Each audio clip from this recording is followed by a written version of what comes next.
ang tinig ko'y pakikinggan ng kabilang sa'king kawan. Ako'y kanilang susundan. Hallelujah, hallelujah, hallelujah, hallelujah.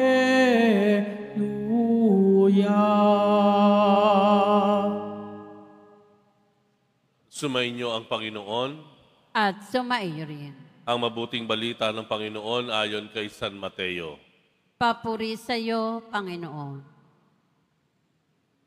Noong panahong iyon, sinabi ni Jesus, "Saaban ninyo mga eskriba at mga pariseyo, mga mapagpaimbabaw. Hinahadlangan ninyo ang mga tao upang hindi sila mapagharian ng Diyos. Ayaw na ninyong pasakop sa paghahari ng Diyos, hinahadlangan pa ninyo ang ibig pasakop. Saaba ninyo mga eskriba at mga pariseyo, mga mapagpaimbabaw. Inuubos ninyo ang kabuhayan ng mga babaing balo at ang sinasangkalan ninyo ay ang pagdarasal ng mahaba. Dahil dito'y lalo pang bibigat ang parusa sa inyo. Saaba ninyo mga eskriba at mga pariseyo, mga mapagpaimbabaw. Nilalakbay ninyo ang karagatan at ginagalugad ang buong daigdig, makahikayat lamang kayo ng kahit isang hentil sa pananampalatayang Hudyo. At kung mahikayat na, ay ginagawa ninyong masahol pa kaysa inyo. Kaya't nagiging ibayo ang dahilan para siya'y parusahan sa impyerno. Saaba ninyo mga bulag na taga-akay. Itinuturo ninyo na kung ipanumpa ninuman ang templo, walang anuman ito. Ngunit kung ang ipanumpa ay ang ginto sa templo, dapat niyang tuparin ang kanyang sumpa. Mga bulag, mga hangal, alin ang mas mahalaga, ang ginto o ang templong nagpapabanal sa ginto? Sinasabi rin ninyo na kung ipanumpa ninuman ang dambana, walang anuman ito. Ngunit kung ang ipanumpa ay ang handog na nasa dambana, dapat niyang tuptin ang kaniyang sumpa. Mga bulag, alin ba ang mas mahalaga, ang handog o ang dambanang nagpapabanal sa handog? Kaya nga, kapag ipanumpa ninuman ang dambana, ipinanunumpa niya iyon at ang lahat ng handog na naroroon. Kapag ipinanunumpa ninuman ang templo, ipinanunumpa niya iyon at ang tumatahan doon. At kapag ipinanunumpa ninuman ang langit, ipinanunumpa niya ang trono ng Diyos at ang nakaduklok doon."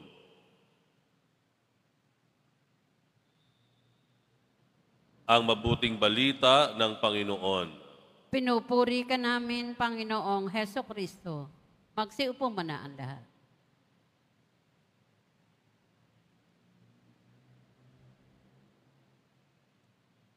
Sa Ebanghelyo, ganun na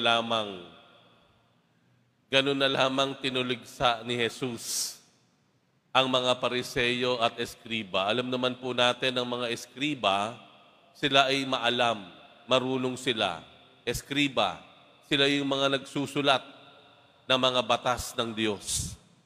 Alam na alam po nila ang 10 utos at ang sumunod pang mga daang-daang utos pagkatapos ng 10 utos ng Diyos.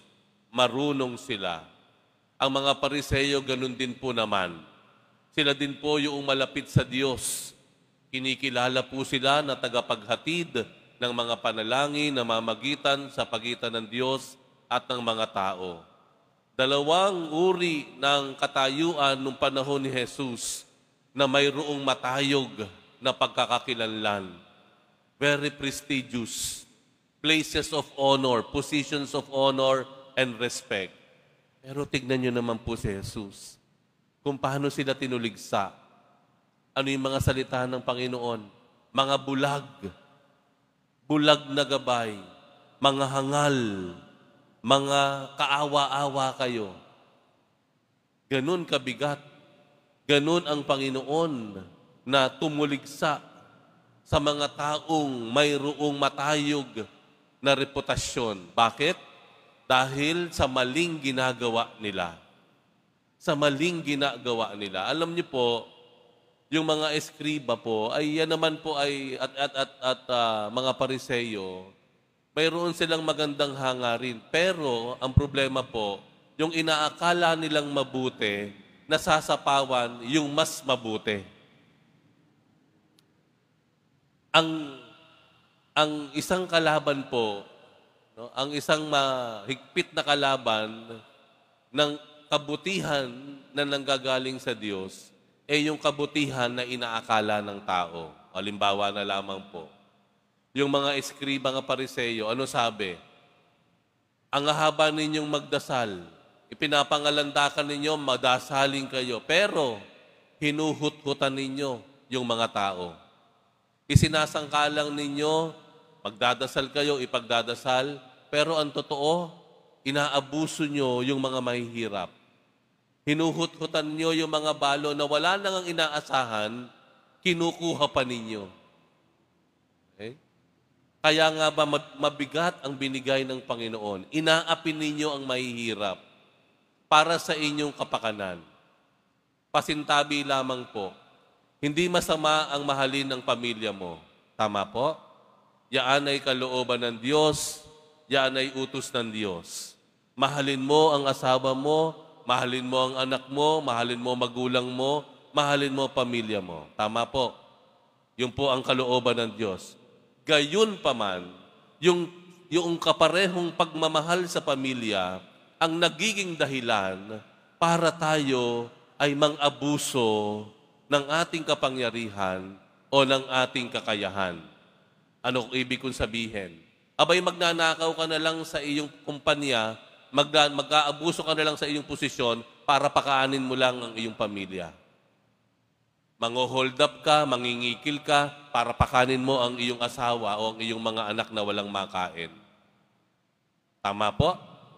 Ganun ang nangyayari. It's always an excuse. Pag may nahuli, wala ko kasing pagpakain sa anak ko, kaya nang hold up po ako. Nagkataon, nasaksak ko, napatay ko. Hindi po sa mata ng Diyos. Sa mata ng Diyos, hindi kailanman magiging tama ang mali sa tamang hangarin mo. Ends does not justify the means. And the means does not justify the ends. Oo, mahal mo nga ang anak mo, ang magulang mo. Mahal mo pamilya mo, gusto mong pakainin sila. Bumili ng gamot. Pero, kailanman hindi magiging tama sa mata ng Diyos na mang-hold up ka, na mangnakaw ka, na mangikil ka, manakot ka. Kailanman hindi magiging tama iyon. Tandaan po natin, tinubos tayo ng Diyos sa matinding kasamaan ng mundo, hindi sa pagnanakaw, hindi sa aabuso ng kanyang kapangyarihan. Tinubos tayo sa matinding kaparusahan dahil sa kasalanan sa pamamagitan ng pag-aalay ng kanyang sarili.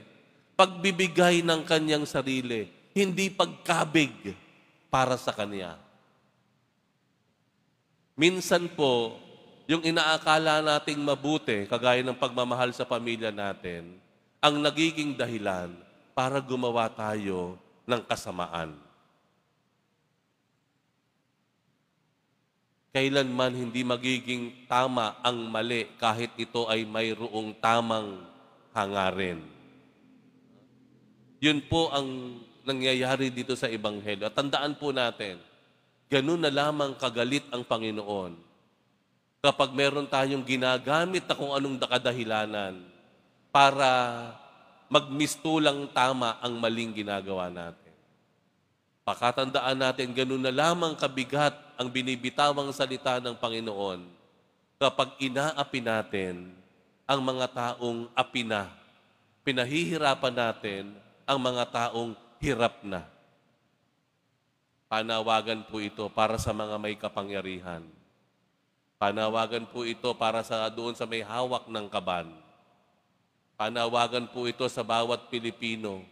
Kung galit po tayo doon sa mga nagnanakaw ng pondo ng bayan, bilyon-bilyon, para sa kanilang kapakanan, sa atin pong sariling kalagayan, pwedeng mangyari po iyon. Ikaw ay isang empleyado, ikaw ay isang kawani, ikaw ay isang manggagawa, ikaw ay isang bahagi ng isang pamayanan, isang barangay. Sa sarili nating kalagayan, pwede rin pong mangyari ang nangyayari sa malalaking larangan. Pwede rin pong mangyari na pahirapan natin ang mahirap na. Kaya po, patuloy po nating suriin ang ating sarili. Huwag po tayong palidin lang. Huwag po tayong padadaya. Lagi po nating saliksikin kung ano ang katotohanan, paano tinitignan ng Diyos ang mga bagay sa buhay natin. Lagi natin tatandaan na gawin natin ang mga bagay sa buhay natin sa paraan na kalugod-lugod sa Diyos.